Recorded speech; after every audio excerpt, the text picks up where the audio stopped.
Going on, Cowboys fans? Hey. I'm back. I'm feeling good.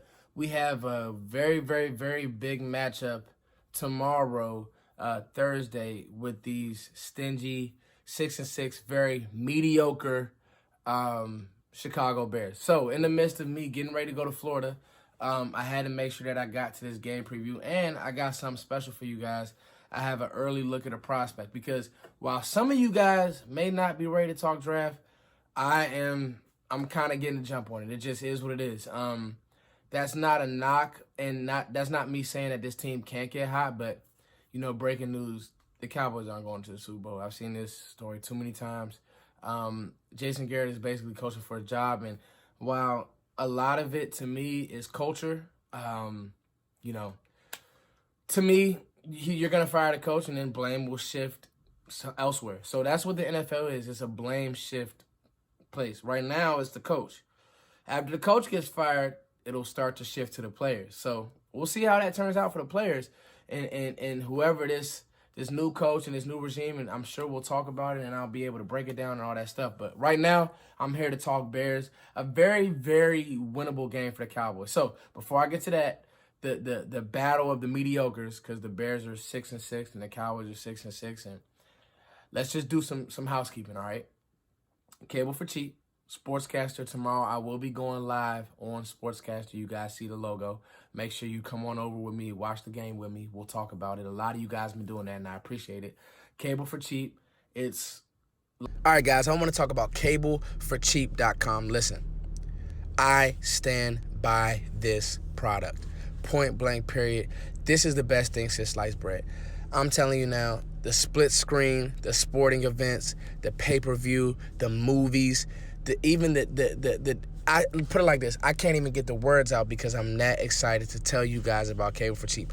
All you have to do is look at the link in my description, and it explains everything that you'll need to get signed up. The packages are outstanding, especially considering what you're going to pay for regular cable, all these other subscriptions. Nothing will have the amenities and the works and the split screen and everything that you need in one place. Cable for Cheap, live sports. If you love NFL, NBA, NHL, hockey, movies, anything you could think of, Cable for Cheap has it. You guys need to get it. Click the link in my description. Peace. Like, I'm going to watch sports for the rest of the night. I'm going to watch the Maryland game. I'm going to have that split screen with something else. So make sure you guys do that. The link in my bio, we go to Florida in 2 days on Friday evening. So if you guys can keep supporting us, keep donating. We're going to the AYF National Championship in Kissimmee, Florida. So keep supporting us, guys. Keep showing love. Keep donating. And then always the music. You guys rock with me in so many different ways. I'm very thankful. Now, I got a lot to get to, so I want to talk about, let's do this. Let's talk about a quick prospect that I have. His name is Albert O. Missouri tight end, 255 pounds. I wrote a bunch of notes about him. I watched his game. Who did he play that I watched? The Missouri quarterback play was awful, by the way. But I watched some ways that they used him, and I was really impressed with the player that he is.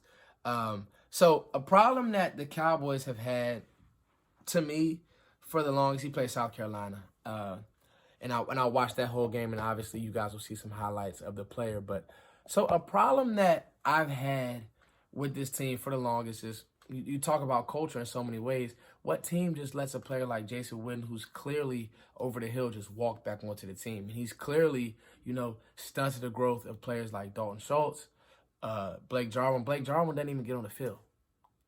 A guy who can actually run, who's actually been able to press and attack the middle of the field, because now I'm seeing a clear weakness that when teams are playing press, we don't have a threat who can put these safeties in stress. That's where the game is won. That's where the Gronk types and the Kittle types, because they're just matchup issues for safeties. Well, the problem is Jason Witten is not a threat.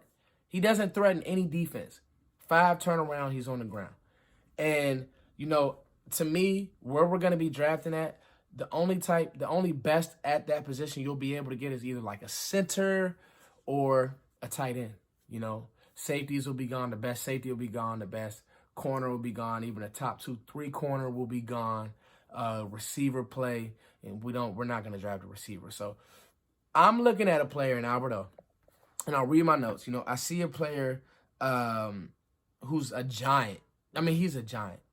He's huge, and he knows how to use his body. He's not one of these guys that plays small within a big frame. He's really a better football version of Rico Gathers. He really, really is, because they use him in line. They pull him. In that zone read scheme that Missouri was using, and the quarterback play was god awful. Just low balls and accuracy was terrible. That quarterback's definitely not getting drafted. But the way that they use this guy, they use him in line, the way that the Cowboys like to use their tight ends to block. Because I'm thinking about the way that Dallas wants to run the football. If you're going to play tight end for this team, you got to block. He can do that. He's not a getting away blocker. Now, he's not TJ Hawkinson, but he will come off the ball, he'll hit you. And his frame in the red area can just be a mismatch nightmare he's too big for a corner and he's too athletic for a linebacker. It's really a no-brainer. Now, when you look at him, sometimes you say, his feet kind of slow. What's going on with the twitch? But he ends up open all the time, and it's because he's a big body to throw to. He can just post up, and he moves really well for his size. So to me, there's a prospect that I want the Cowboys to keep their eyes on. I'm sure that they will do their due diligence, but I really like Albert O. I'm not even going to attempt to say his last name. You guys see all the measurables on the screen. You guys have seen the highlights while I've been talking about him, but I really, really like the player. So I'm going to start introducing these guys to you throughout the season. You guys can watch them throughout bowl season. Go highlight them, YouTube them, read up on them, the whole nine. But I really, really like this prospect. So getting into the Bears, again, an average team. Mitch, I remember coming out of college, it was like everybody called him Mitch, then he wanted to be called Mitchell. 13 TDs, 7 INTs. He's a guy, had probably one of the best games of his career against the Lions, but the Lions really could have won that game. And it was interesting because you think about the Bears defense being stout, and they are, but against the Lions, you saw a lot of, players running wide open, blown coverages. And, the Bears have some players on that back end. Fuller,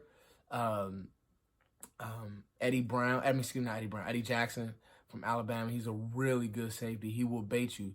But this Bears team, that defense even kind of feels like it's underachieved in a sense.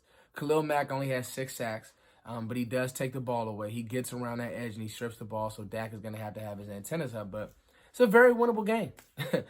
It's a very winnable game. The thing that I believe that the Cowboys have to do with Roquan Smith, and he's a smaller backer, you have to run north. You have to run at him. I've been stressing this. I've been saying this on Twitter. I've been saying this everywhere that I'm at. I'll be on the talk show tonight I'll be on the show tonight with Vance and the guys. Run north. Design. If you want to have a misdirection or a pulling and kind of use their quickness against them, cool. But I don't like this zone look where we're trying to get Zeke running sideways and then find a crease. Hit it up, okay? I formation. If you want to single back and pull, whatever you want to do, Kellen Moore, design runs that are going north. Because I'm looking at an undersized front that you can really take advantage of. You can run the ball against these guys. And not only that, but don't get cute. Don't get in your own way. It's going to be cold out there. It's the Windy City, off the water. They play physical football, and you go out and you win this game. Now, offensively, they do have some weapons, and they have 6 wins because of coaching. Because, their play caller designs things quick. He wants to get it in Anthony Miller's hands. He wants to get it in what's the running back's name? He was really good in college. I think he's second in the league as a rookie runner. David Montgomery, Tariq Cohen. He wants to get in those guys' hands and let them make plays because Mitch just ain't going to do it. Like, Mitchell Trubisky is not going to make plays for the Bears.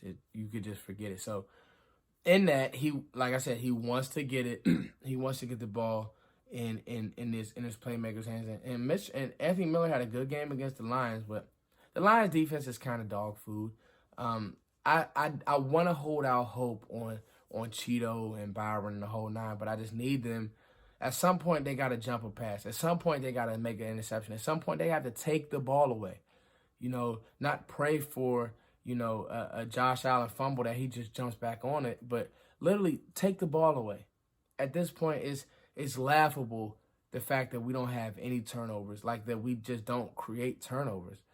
And this is the perfect game to kind of jumpstart what you're trying to do, because this Cowboys team is better than everybody that they're about to play on their schedule. They are. They just are. They're better than the Rams. Rams have issues on their line. Goff is taking a step back. They're better than the Eagles and they're better than the Skins. But Dallas has to man up. You know, it's good to hear that Michael Bennett was going off in the locker room. It's great, because we need somebody to get in these guys' faces and know, like, dog, this is do or die. This is going to be another season of mediocrity. And this is why I've constantly said it's the culture. You change the coach, it's going to be the culture. It's too cute. It's too pretty. Everything's too lovely and just all feathers and flowers in Dallas. And that's the issue. You know, it was good to hear that they practiced outside this week. Great. You know, get those guys in that cold air, man, and see who has heart. You know what I'm saying? Because X's and O's, you can scheme whatever you want. This is a heart game. This game coming up on Thursday night is a heart game. All right, so the battle of the mediocre, extremely winnable game. Dallas has to go out and execute. All right, get Coop involved early, and do what you need to do to go out and win this game. It's your boy Foots, as always. Thank you guys for liking, sharing, subscribing. Let me know what you guys think. Jump in the description box. Albert O, what do you guys think about him? Because like I said, the tight end position, just kind of like how I felt about Tony Pollard, we needed another spark for Zeke, and really don't use him how I would want to use him, but I was on board early with Tony Pollard. I think that the tight end position, we have to upgrade that position. And we just don't know enough about, we don't know enough about, I don't even remember his name. I know Dalton Schultz, but we don't know enough about, I want to say, what is my man's name? Blake Jarwin. That's sad. I don't even know Jarwin's name. I don't know his name. That's how I don't know enough about Blake Jarwin to know if I want to move forward with him at tight end. So let's get a young guy in here, man. I like Albert O a lot. You guys look him up. Let me know what you guys think. It's your boy Foots the King, as always. Thank you for liking and subscribing.